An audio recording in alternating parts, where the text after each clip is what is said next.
But yeah, man. So outside of that, bro, like now, we were talking about the inception of your rap career from the beginning. So, but I want the people to know this. So let the people how know you long how long you been rapping and how you got to rapping. Man, I feel like I've been rapping since I was a little kid. But professionally, probably since I was about 23, 24. It's been probably about 8, 9 years. Okay. To know where my age is. But I feel like I've wanted to rap forever. It just happened to be how I got started. How I actually got started was me and all my homeboys and shit like that. Like they were the cool kids of the school and shit like that. And everybody was freestyling. Everybody was chilling and freestyling after school.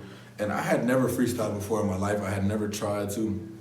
But the way that the freestyle circle was going, I was next, and I just said, "Fuck it," you know what I mean? I was fairly popular at that time, and I wasn't gonna be the guy the only one to back down and like, nah, I can't do it, or nah, I'm shy. So I just jumped out there, bro, and I did surprisingly good for everybody that was there and for my very first time. Yeah. So after that, every time a freestyle session was starting, I was in that motherfucker. You know what I'm saying?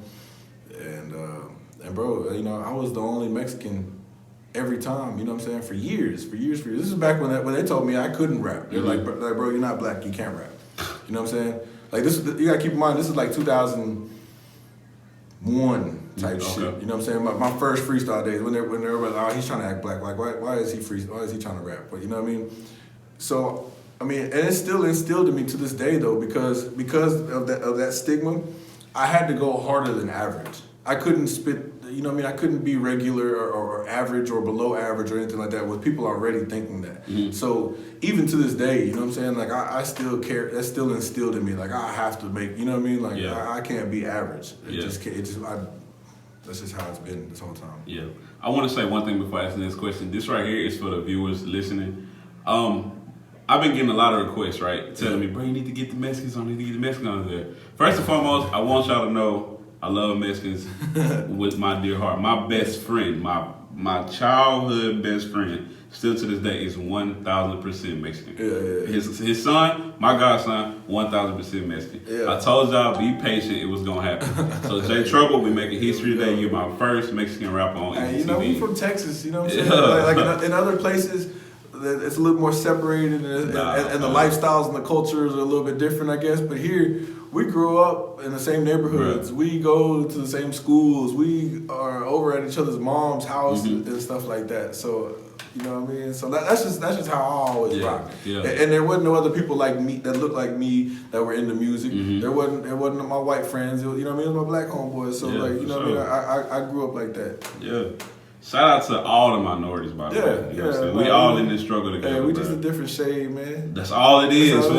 They still look at us the same. They pull me over, they pull you over. They're gonna be like, all right, this guy's better than the other one. Nah, they're gonna think damn near the same thing. Nah, for real, man. Yeah. So, what's some of J Trouble's musical influences, bro?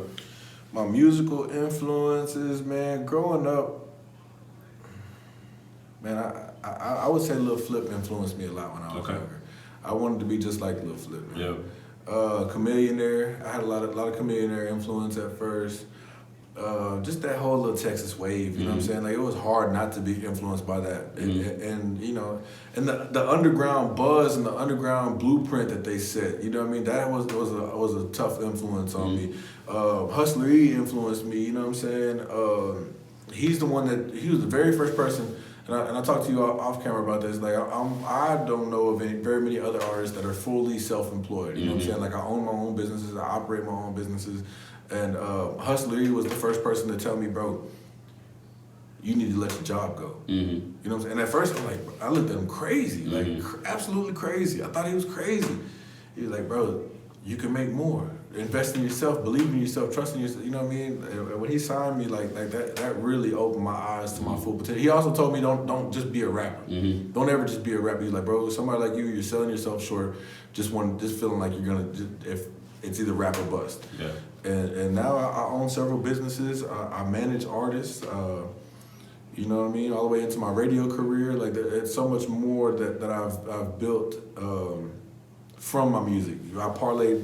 It started with my music, and I built a buzz, and I built relationships with people, and then I parlayed it into other things that are successful. And you know, what I mean, I feed my children off this shit. Absolutely. Man, you know, Hustler E is Waco's own Master P, bro. Yeah, no, he is. You know bro. what I'm saying? Like, that's a legend, right? I can't wait to get Hustler E on Easy TV. Oh yeah, man. that ain't nothing but a phone call away too. Yeah, man. Hey, shout out to you for that. We definitely gotta make that one happen. So my next question, bro, like, what you feel like is the difference between your music and everybody else in the city that's making noise? I speak for the first thing that comes to mind is I speak for a culture that doesn't have a voice. Mm-hmm. You know what I'm saying?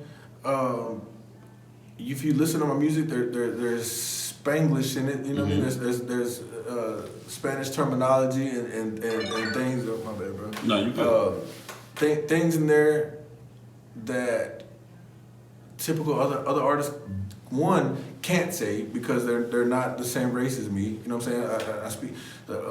Fuck with me wrong, and I'm sending them immigrants. You know what I'm saying? Like I say shit like that, and it speaks to my culture. It speaks for my culture, and it's a thin line that a lot of people can't walk because you know what I mean. They're not the same. You know, they're not of that nationality or of that culture, and if they are, they're not really speaking to that culture. You know what I'm saying? So that's the first thing that comes to mind. I represent my culture, bro, because we live in Texas. If you look at the numbers, if you look at the population, bro, it's a lot of us. Yep. A lot of Mexicans. Right? Absolutely. Love y'all to death. And how many of us are on with the music?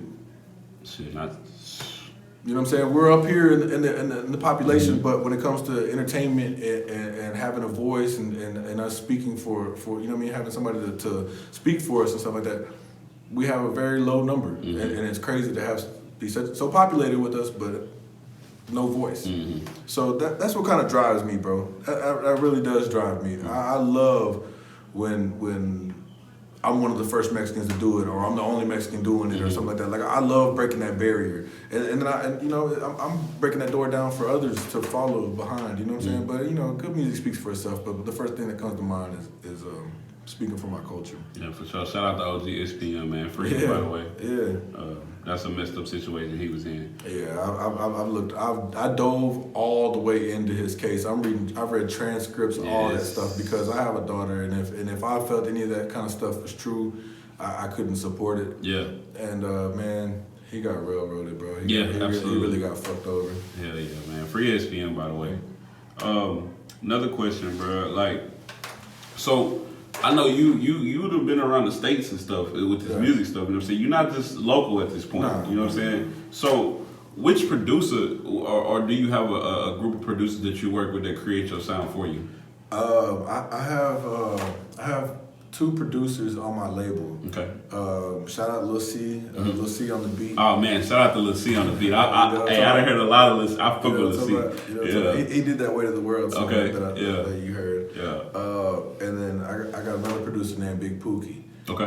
And these dudes, if I tell them I need some J Trouble shit, they know what I'm talking about. You know what I'm saying? But those are my in-house producers. I fuck with anybody, you know what I'm saying? I fuck with whatever. Okay. But those are the guys. Those are my go-to guys. If I got a certain itch for a certain sound, you know what I'm saying? Those are the guys that keep me laced up. Yeah. Now that I know Lil C rocking with you, what is the name of the label, bro? Bossed Up the Label. Okay. Everything's bossed up. Yeah. Bossed Up Grills, Bossed Up Printing, Bossed Up the Label. That's just my motivation. My last real job that I had, my quote-unquote boss, we got into it, and he was like, well, I'm your boss, you know what I'm saying? And that didn't sit right with me as a man.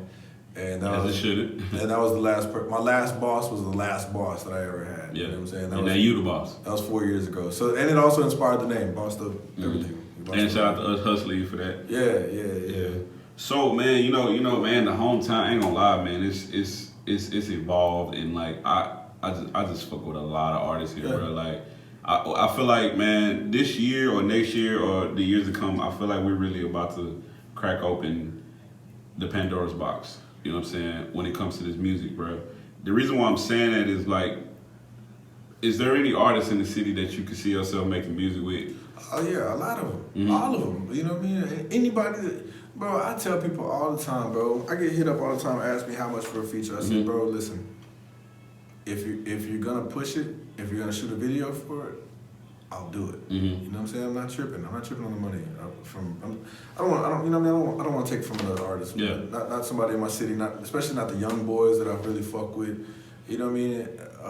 So I don't be charging people unless I feel like I need to, because if I give you a feature for free, you're liable to not use it. But if I charge you $200, like okay, I'm not gonna waste this 200. You know what I mean? So it's kind of at a discretional thing. But a lot of these cats, man, you look on Facebook, bro.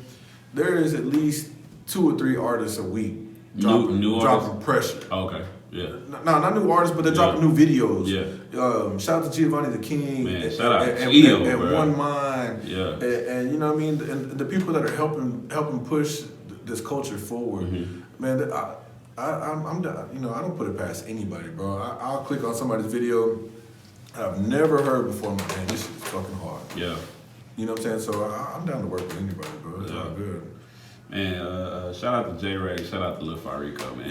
Yeah. See, I see, and also with me doing a lot of printing and shit like that. Like I've printed a lot of these artists' merch. I did J-Rag's merch. You know what I'm saying? And them cats, man, I fuck with it, bro. I fuck with it, man. Yeah. No, for real, bro.